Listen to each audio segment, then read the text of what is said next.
I want to share something with you. It's really as part of this preparation stage of change, and it ties into the voice that you might hear sometimes that says, I can't make this happen. Finding a way through, it's beyond me, beyond my power. I can't make it happen. And so I just want you to reflect on this sense of what can we make happen? This is one of my favorite pictures here. It's a whole load of squarish things here in the shape of a sort of like a circle. And I'm going to ask you, which square makes the circle happen? I get so enthusiastic about this because I think it really is such a pivotal shift in understanding about power. Madeline, is anything written in the chat window about the squares and which square makes it happen? It has been written, all of them. Exactly that. This is an example of a collaborative view of power where it's beyond an individual square. It might say, I can't do anything here, but rather than give up, it forms a team with others. And this sense of how do we collaborate? How do we work well together? How do we have power with? And so if we ask instead the question, which square helps the circle happen? It leads to a different way of thinking about our power to make a difference. When we think, rather than how do I make something happen, it's more how do I help this happen?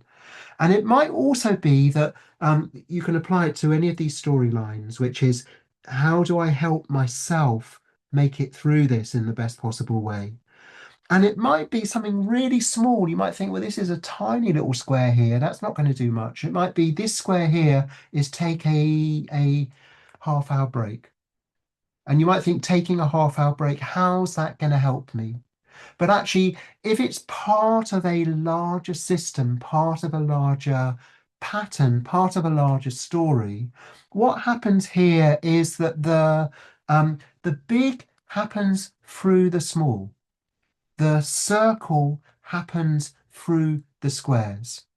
And it might be each little thing you do, the larger story of making it through happens through you.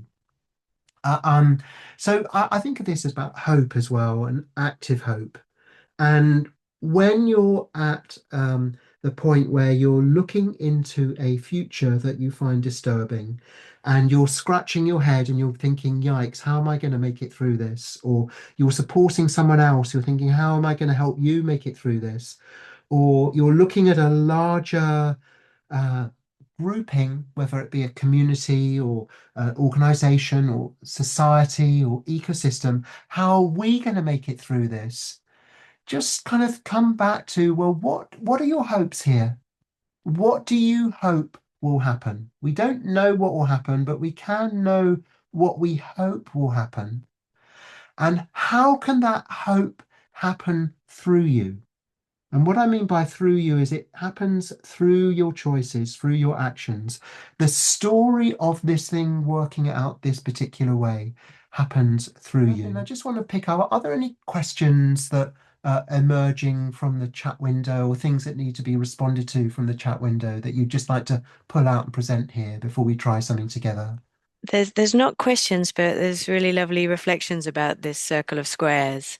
Um, so yeah, Lizzie had said even the smallest one, and then Hilary had added that all squares could be saying, I can't make a circle as I'm on my own, not seeing the big picture.